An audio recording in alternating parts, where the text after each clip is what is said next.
بسم الله الرحمن الرحيم وإذا طلقتم النساء فبلغن أجلهن فلا تعضلوهن وإذا طلقتم النساء کله چې تاسو طلاق ورکړئ زنانو ته فبلغن أجلهن او ختم شي نیټه د دې فلا تعضلوهن نو مې منع کوئ ان ينکحن ازواجهن چې دیو نکاحونه وکړي د نورو خاوندانو سره اذا تراضوا بینهم کله چې دیو راځي په خپل درمیان کې بالمعروف د شریعت په طریقه ذالک دا یوعظو نصیحت دی به دی لرا من آچاتا کان چې منکم ستاسونا یؤمنو بالله چې ایمان لري په الله باندې والیوم الاخر په ورځ وروستنۍ باندې ذالکم ازکا لکم دا ډیره د عزت خبر ده ستاسو د پاره واطهرو ډیره د پاکۍ خبر ده ستاسو د پاره والله الله تعالی یعلم پوهیږي وانتم لا تعلمون او تاسو نه پوهیږئ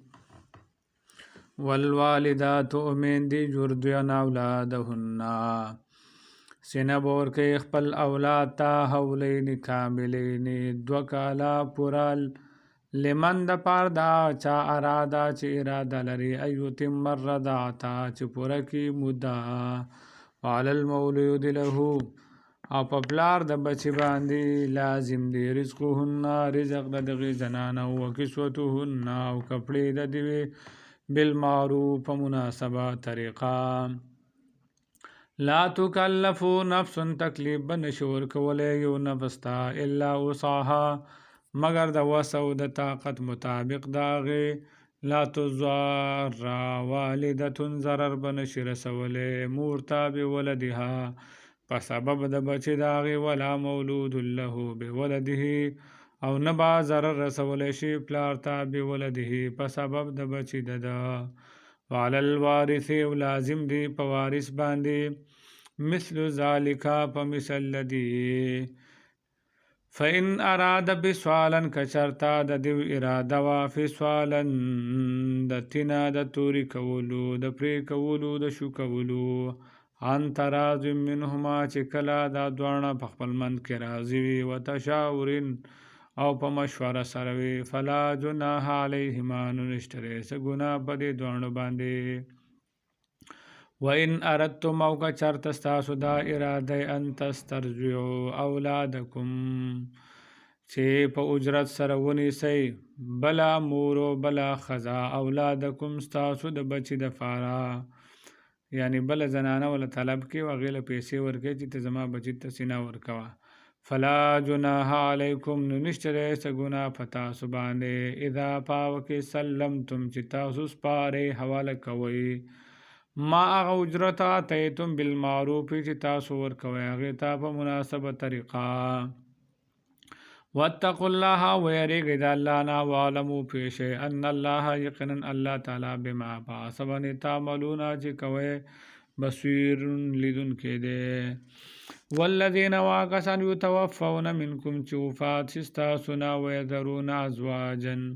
او پریدي بیبیان یتربصن نو انتظار بکې دا ښځې بیا انفسهن په خپلو ځانونو باندې 4 اشهر و 10 څلور میاشتې او 10 ورځې فاذا بلغنا اجلهن کله چې ختمه شي نیټه یعنی 130 ورځې پوره شي فلا جناح علیکم نو نشته دی څه ګناه په تاسو باندې پیما فاسبن فعلنا فی انفسهن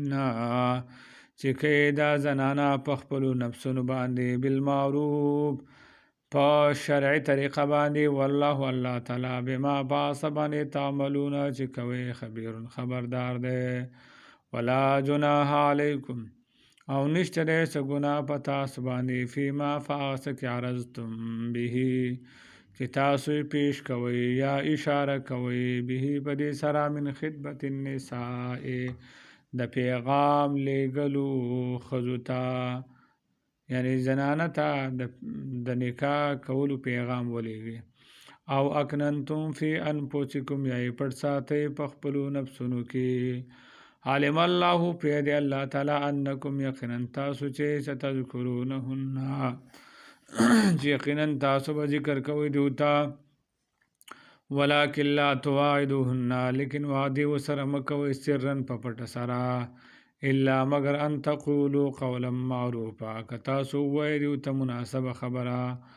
ولا تعزموا عقدة النکاح او قسم کوئ د تړلو د نکاح حتی تر دې پورې یبلغ الکتاب اجلا چې ورسیږي عدت اجله خپلې نیټې ته نو چې کله 130 ورځې پوره شي د هغې نه پس ورسره که بل څوک بیا نکاح کوي نو کولی شي واعلموا تاسو پوه شئ ان الله یقینا الله تعالی یعلم پوهېږي ما په هغه باندې فی انفسکم چې ستاسو په نفسونو کې دی فاحذروه د الله نه ویریږئ واعلموا تاسو پوه شئ ان الله یقینا الله تعالی غفور بخښنه کوونکی